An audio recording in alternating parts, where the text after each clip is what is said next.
Iran, जो 1935 से पहले कदीम तारीख 4000 साल कबल मसीह फारस के नाम से जाना जाता था। ईरान का रकबा पाकिस्तान के रकबे से 2 गुना, लेकिन आबादी 9 करोड़ से कुछ ज़्यादा है। फारस के मुताल्लिक़ हमारे प्यारे आका की हदीस है कि फ़ारस के लोगों को अगर आसमान पर किसी सितारा पर भी तालीम हासिल करना पड़े तो ज़रूर जाएंगे।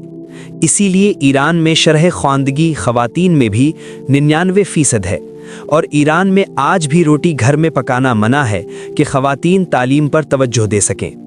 इमाम बुखारी और इमाम मुस्लिम का ताल्लुक़ ईरान से था, जिनकी कुतुब अहादीस सही बुखारी और सही मुस्लिम आज भी मशले राह हैं। जबकि एक नामवर सहाबी रसूल हज़रत सुलेमान फ़ारसी भी ईरान के रहने वाले थे। इस अजीम मुल्क की तारीख़ बहुत पुरानी है और आज भी रोज़े हज़रत इमाम रिज़ा की सआदत इस मुल्क को हासिल है, लिहाजा पूरी गैरत से लड़ रहे हैं। आप अंदाज़ा लगाएं इस मुल्क की गैरत का और हुक्मरानी का। हमसाया मुल्क ईरान, जो 1 महीना 5 दिन से आलम कुफ़ार से जंग लड़ रहा है, उसके अंदरूनी हालात कुछ यूँ हैं। नंबर 1, इस वक्त तक 35 रोज़ा जंग में किसी मुल्क से माली मदद नहीं ली। नंबर 2, खाने पीने की अशिया के लिए अपील नहीं की। नंबर 3, अद्वियात की अपील नहीं की। नंबर 4, मुल्क के अंदर जंग शुरू होते ही रोटी, पेट्रोल और डीजल मुफ्त कर दिया गया है। नंबर 5, 1 महीने जंग और मुसलसल पूरी आलम कुफ्र की शब रोज़ बमबारी के बावजूद एक भी ईरानी ने मुल्क से हिजरत नहीं की, बल्कि दूसरे मुल्कों में मुकीम ईरानी वतन के दिफा के लिए वापस आ रहे हैं। नंबर 6, लॉकडाउन की इस्तिलाह किसी ईरानी को शायद मालूम ही ना हो। नंबर 7, बड़े बड़े ताजरों ने लिख कर लगा दिया है कि माल ले जाओ और जंग के बाद पैसे दे देना।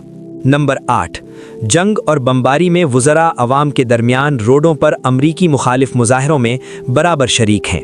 नंबर 9, ईरानी सदर खुद शॉपिंग मॉल्स पर जाकर रेट और सहूलियात चेक कर रहा है। ये सब कैसे मुमकिन हुआ कि 47 साला पाबंदियों और जंगों में जकड़े मुल्क की आवाम पुरसुकून है? क्योंकि नंबर 1, नए सुप्रीम लीडर ने ज़ाती घर तक नहीं खरीदा, न खरीद सके। नंबर 2, वुज़रा और जर्नैलों के बच्चों पर बैरून मुल्क तालीम हासिल करने पर पाबंदी है। नंबर 3, हुकूमती अराकीन और इंतज़ामिया बैरून मुल्क अकाउंट नहीं रख सकते।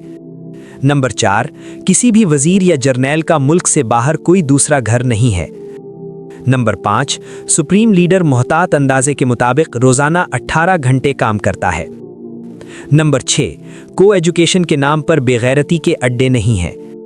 नंबर 7, अमेरिकन या यूरोपियन स्कूल कॉलेजेस नहीं हैं। नंबर 8, तालीम मुफ्त है, जिसकी वजह से हर दूसरा जवान इंजीनियर, पीएचडी और कम से कम एमए पास मिलेगा। नंबर 9, रात की तारीकी में शबखून मारकर रेट नहीं बढ़ाए जाते, बल्कि हुकूमत पहले पार्लियामेंट में बिल पेश करती है, फिर सुप्रीम लीडर ने फैसला करना होता है। इसलिए साल में एक आधी मर्तबा 2-3% रेट बढ़ सकता है, वो भी रेट के साथ सुप्रीम लीडर के बजट से आवाम को रिलीफ दे दिया जाता है। नंबर 10, घर में रोटी पकाना मना है, जिससे ख़वातीन पढ़ लिख सकती हैं या इज्तिमाई प्रोग्रामों में आसानी से शिरकत कर सकती हैं। नंबर 11, डिलीवरी केसेस फ्री हैं, बल्कि बच्चे की पैदाइश पर कम से कम 20,000 रुपया वालिदा के अकाउंट में गिफ्ट भी ट्रांसफ़र किया जाता है। नंबर 12, इलाज में 70% हुकूमत अदा करती है, 30% मरीज। नंबर 13, चोरी डकैती नहीं है। नंबर 14, शाही कल्चर नाम की चीज़ है, न प्रोटोकॉल। नंबर 15, भिखारी नहीं मिलेगा। नंबर 16, बेनमाजी होना ऐब समझा जाता है। नंबर 17, सूरज गुरूब होने से तुलू होने तक पुलिस कातिल के घर में दाखिल नहीं हो सकती, क्योंकि वो वक्त उसकी बीवी बच्चों का है। नंबर 18, जेलें खाली हैं और अगर किसी से जुर्म हो भी गया तो उसे जेल में काम दिया जाता है, जिसकी सैलरी उसके घर भेजी जाती है, ताकि उसकी फैमिली बजट डिस्टर्ब होने की वजह से गैर अखलाकी जराइम में मुब्तला ना हो। नंबर 19, इमाम जुमे का मकाम गवर्नर से बालातर होता है, ताकि इंतज़ामिया मनमानी न कर सके। जुमे के खुतबे में इंतज़ामिया को वार्निंग दे दी जाती है। नंबर 20, वुज़रा और सूबाई और ज़िले इंतज़ामिया के अफसरान नमाज जुमे की पहली सफ़ में सबसे पहले मौजूद होते हैं। नंबर 21, छोटे बड़े ख़ानदान का तसव्वुर नहीं है, सादात और गैर सादात में पूरी कौम तकसीम होती है। नंबर 22, मौल्लिम सर का ताज होता है, उसे थाने या कचहरी में नहीं बुलवाया जा सकता, क्योंकि मौल्लिम और उस्ताद ऐसा काम ही नहीं करता।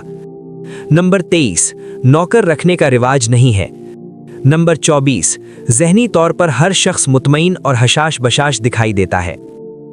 ये है विलायत फ़कीह का मुल्क, जिसे ईरानी कहते हैं कि ये मुल्क 12वें इमाम मेहदी अलैहिस्सलाम की हुकूमत का पेश खैमा है, और हमने ये हुकूमत निहार देहंदे बशरियत के सुपुर्द करनी है। ये हमारे पास अमानत है, और इस अमानत की हिफाजत के लिए सब कुछ कुर्बान कर सकते हैं और कर रहे हैं। उनके इस जज्बे और कुर्बानी और फिर सच्चे ईमान की वजह से इस वक्त आलम इस्लाम और यहाँ तक कि गैर मुस्लिम भी उनकी तायद कर रहे हैं। अगर ऐसी हुकूमत सुपर पावर बन जाए तो दुनिया के गम खत्म हो जाएंगे। दर हकीकत ये वही अदलो इंसाफ पर मबनी आलमी हुकूमत है जिसका पूरी दुनिया को सदियों से इंतज़ार है। हर आने वाला दिन मुसलमानों के लिए तरक्की का सूरज लेकर निकलेगा, और पूरी दुनिया पर मुसलमान और इस्लाम गालिब आ जाएगा। बस कुछ सब्र, बर्दाश्त और मुत्तहिद हो जाने की ज़रूरत है। गुनाह करना छोड़ दें, अपने आप को इस आलमी हुकूमत के लिए तैयार कर लें जिसका रास्ता कोई नहीं रोक सकता।